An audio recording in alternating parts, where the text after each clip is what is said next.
Hello and welcome to this CIM MES mentor interview.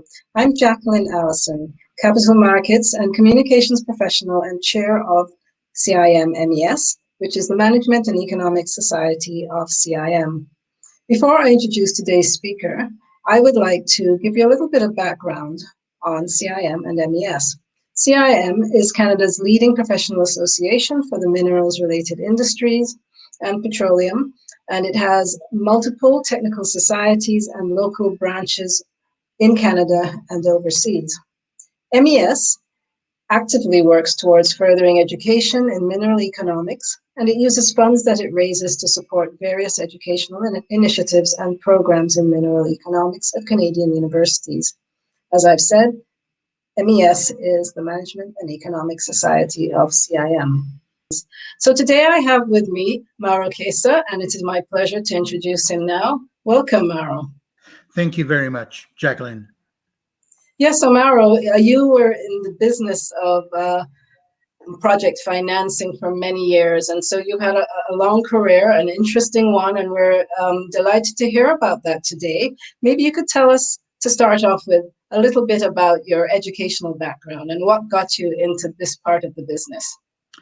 Well, my educational background involves a bachelor's degree in economics and then a master's degree in business administration. That was the late 1970s. That was the oil shocks. And all of a sudden, natural resources became an issue in the world, together with global uncertainty called nuclear. Well, we all thought there was going to be a nuclear war at that time.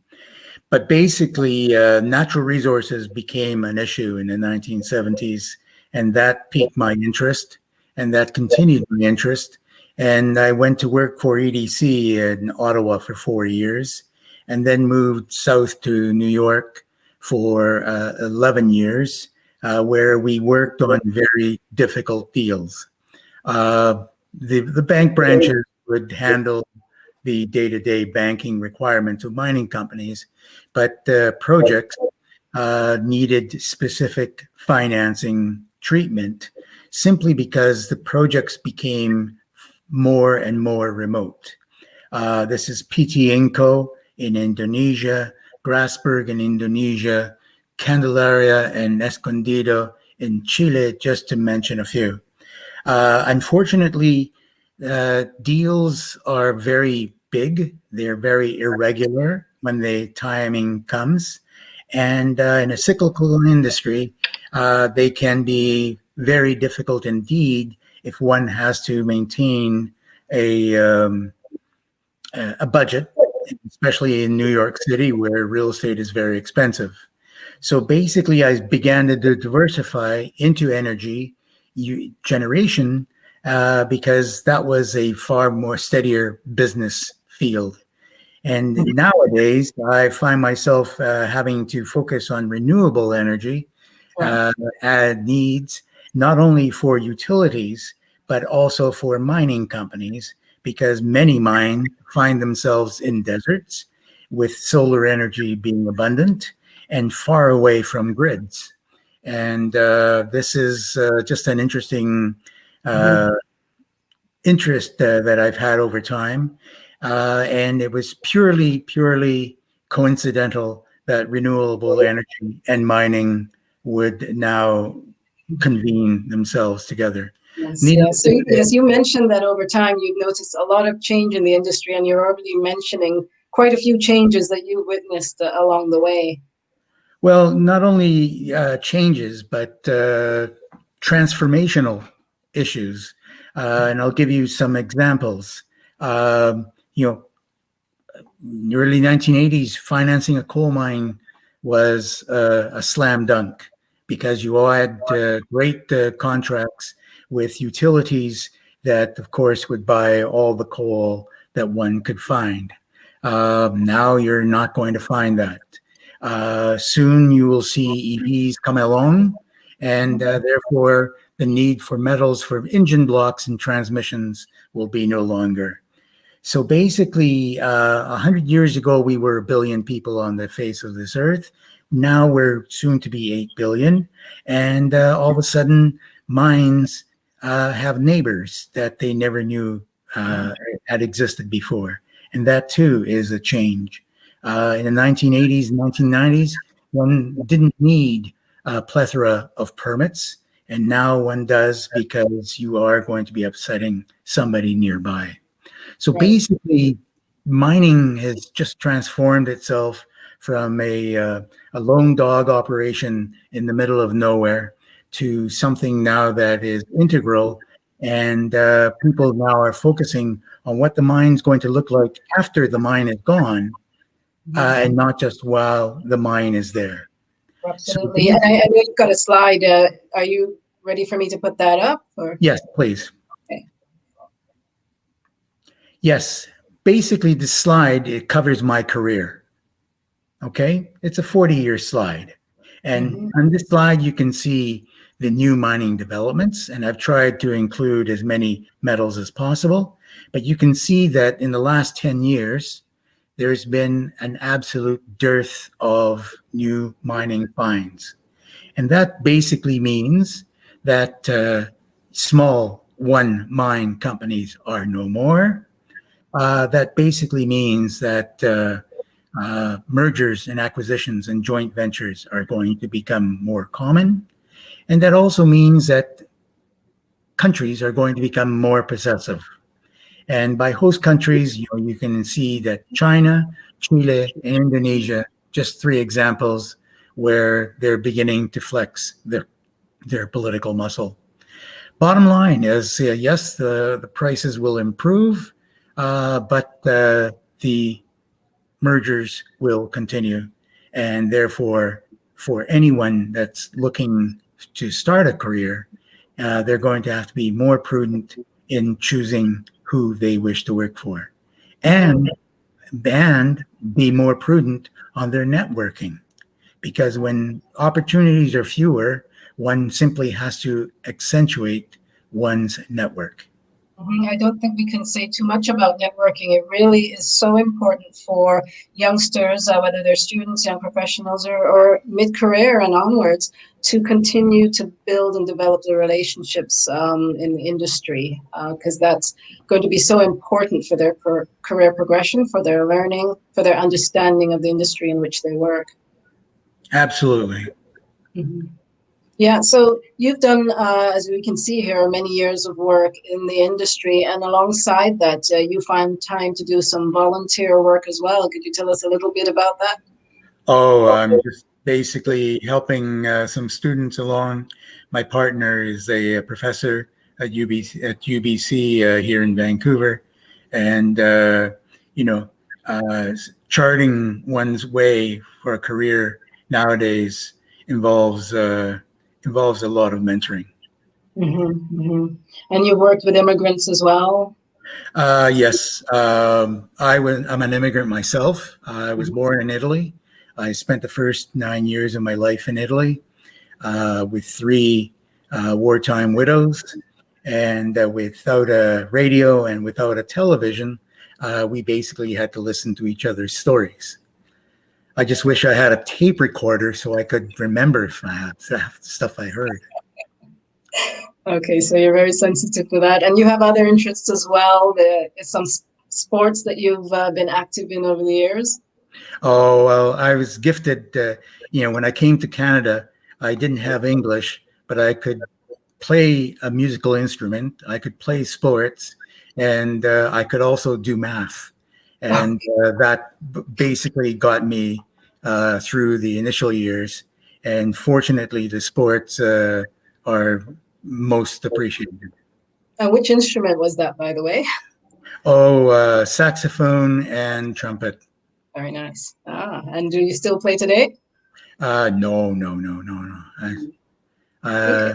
You have to maintain your mouth or embouchure with both.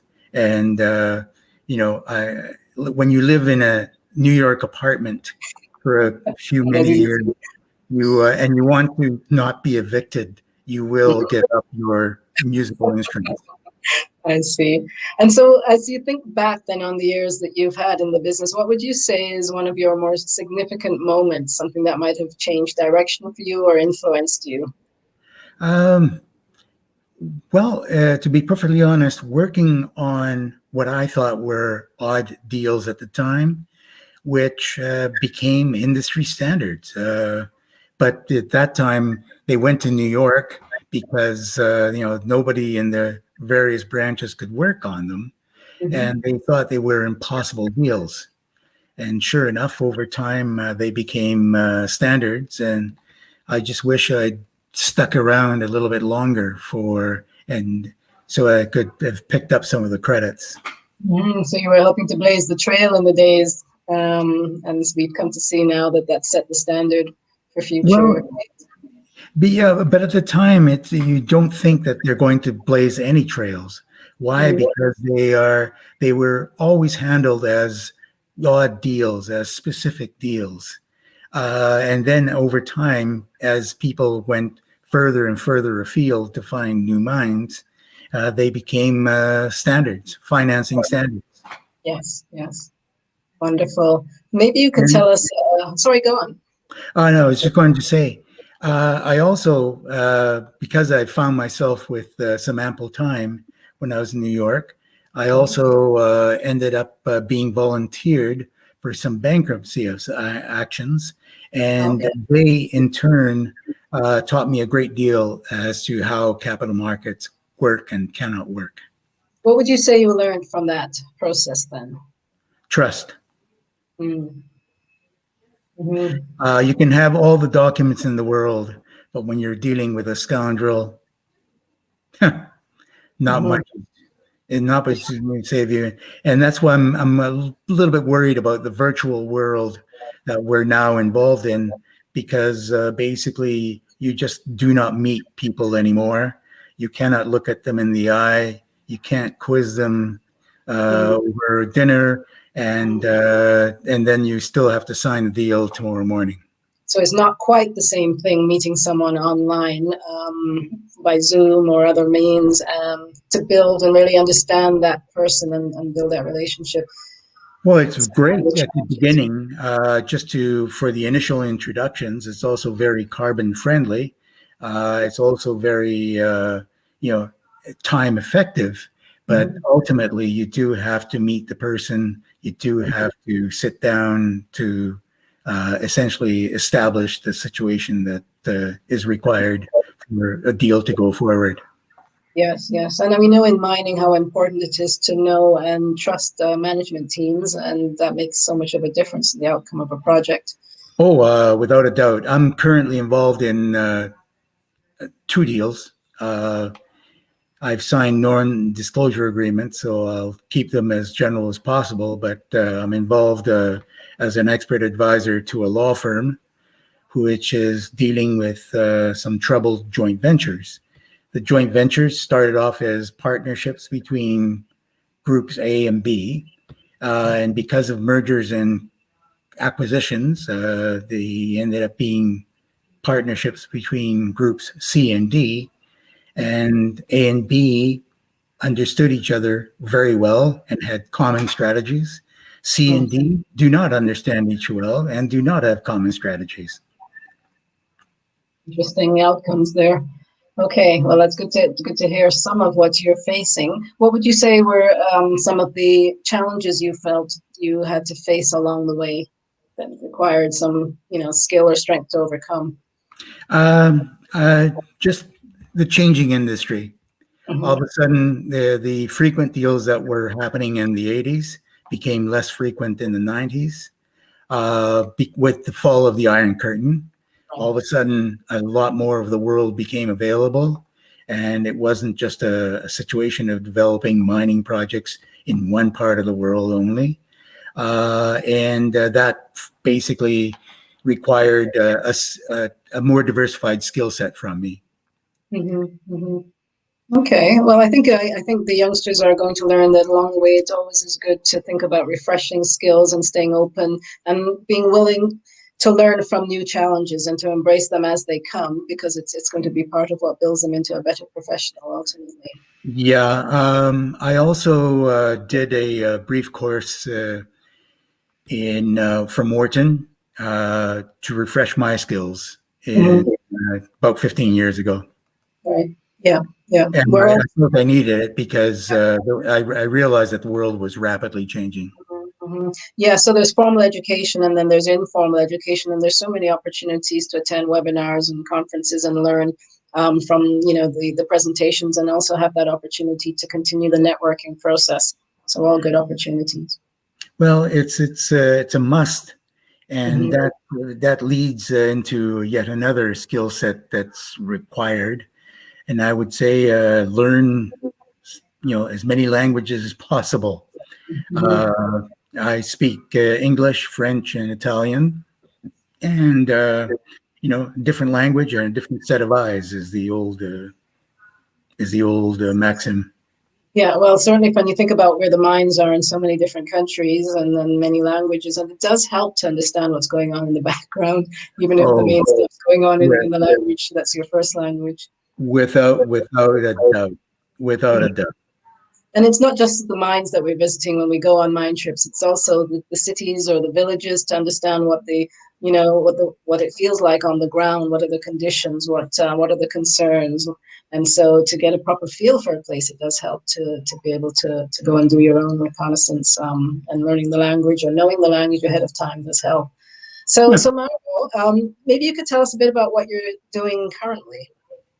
Right now, I've just finished burying a couple of friends because of COVID-19. Sorry to hear. Well, it's these things happen. British Columbia has been very fortunate with a death rate of just under 300 per million. Italy right now has approximately 1,600. The United States has approximately 1,700, and the UK has approximately 1,800 per million. Yeah, that's tough. And you're retired, but how do you fill your days then?